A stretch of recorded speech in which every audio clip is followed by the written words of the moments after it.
Hi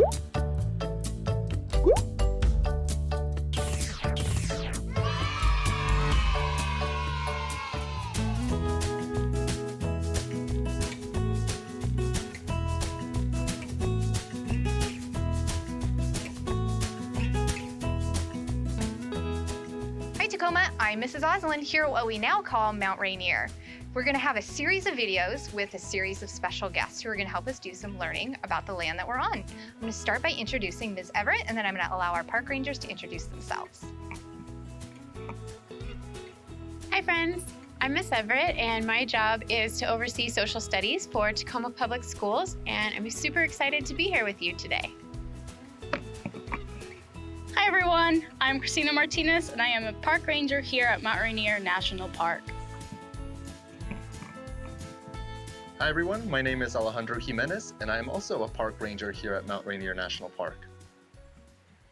Hi, I'm Annie Rundy and I'm a park ranger as well, and we are standing on the steps of a stone and log visitor center. Above us there's a sign that says Mount Rainier National Park. This reminds us that this is a really special place. Mount Rainier protects the animals, the plants, the water, and the landforms found here. National parks like Mount Rainier also hold in stories of humans who have lived here for thousands of years. In this place, indigenous people like the Nisqually, Puyallup, Squaxin Island, Cowlitz, Yakima, and Muckleshoot have called Mount Rainier home and found everything they needed to survive here. They were also the first people to make observations about Mount Rainier and the rocks and landforms here. Their stories and observations taught us what we know, some of the things that we know about Mount Rainier as an active volcano. Today, we're going to practice our science skills, and we're going to study the rocks and landforms here. To get started, one of the most important skills that scientists do is that they ask questions. So I'd like for all of you to share a question that you have about volcanoes. You can press pause, and you can write about it, or tell a neighbor. One question that I have about volcanoes is, what do all volcanoes have in common? To explore this question, we're going to need to move around a little bit. So make sure that you have plenty of space to move. If you're in a classroom, make sure that you can stretch your arms out like this and won't be tapping your neighbor on the shoulder if you move around. All right, now that you have plenty of space to move around, let's talk about the first thing that all volcanoes have in common. All volcanoes form where tectonic plates are either moving together or apart. To give us a better visual of this, we're going to become tectonic plates. All you need to do for this activity is stretch your arms out like this. All right, now that they're fully stretched, at your waist, you're going to either bend to one side or the other. Tectonic plates, like we said, are often moving against one another or towards each other. This will impact the formation of volcanoes like Mount Rainier. Nice job. Another thing that all volcanoes have in common is that they have magma stored under layers and layers of rock deep underneath the surface of the earth. Magma is melted rock. To give us a better visual of this, we are going to become magma. To do this, we're going to crouch down on our feet, and just like magma, we're going to move very, very slowly around. Magma moves through pressure, and it's this pressure that heats up that rock so that it can melt and eventually make its way up to the surface of the earth.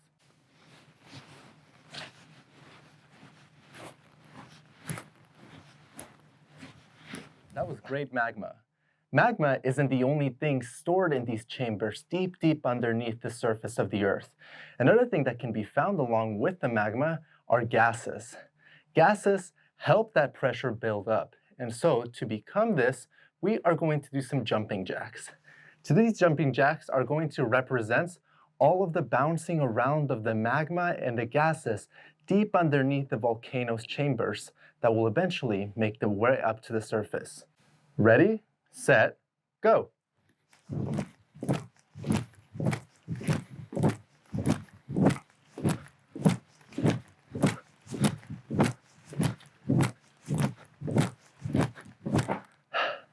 Nice job. The last thing that all volcanoes have in common is that they erupt, some more than others. To create our own eruption, we're going to start at the base of our feet.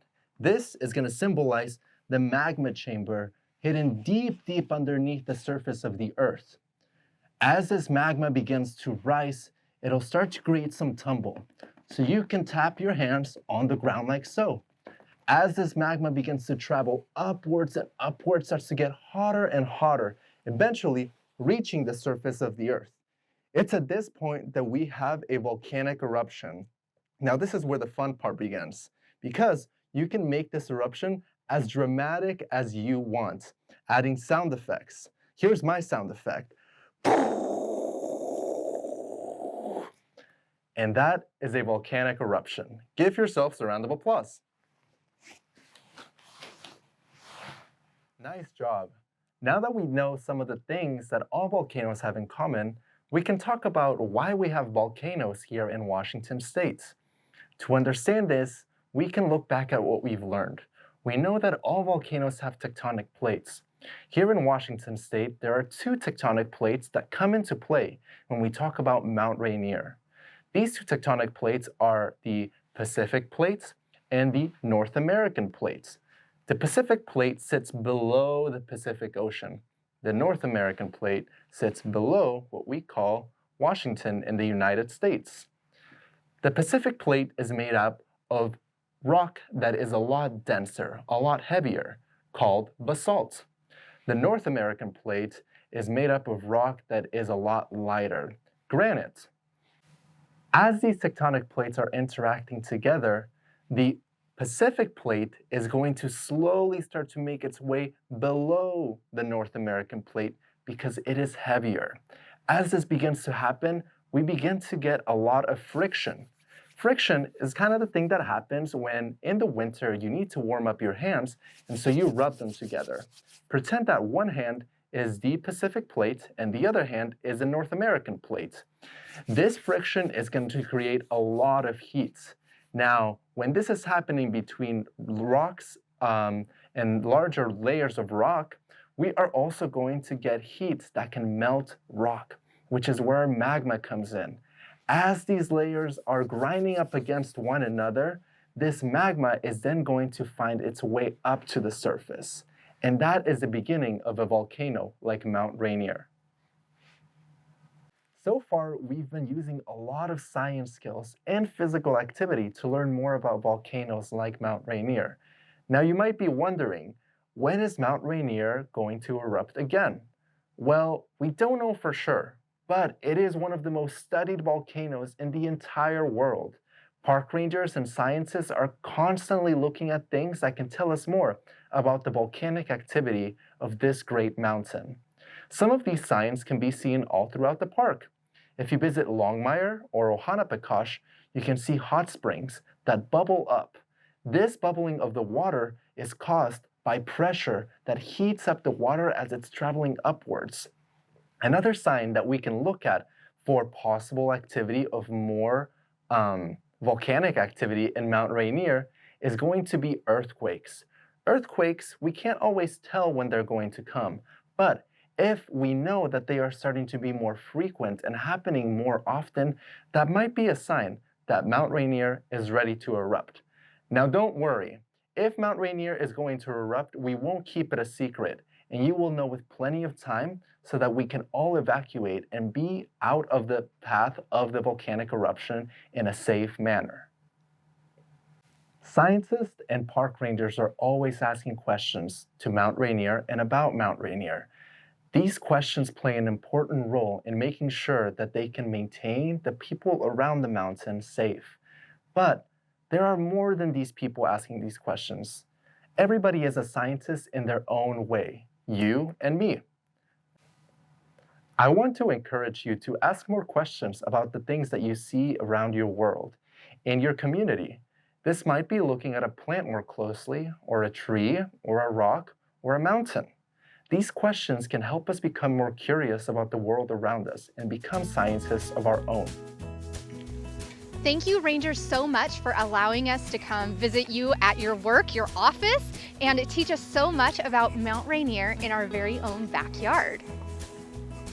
And Miss Oslin, isn't it cool that our friends back in Tacoma are on Puyallup land? And we drove all the way up here. It took us like 2 hours to get here, and we're still on Puyallup land. This is pretty amazing. So thank you for letting me come on this awesome field trip.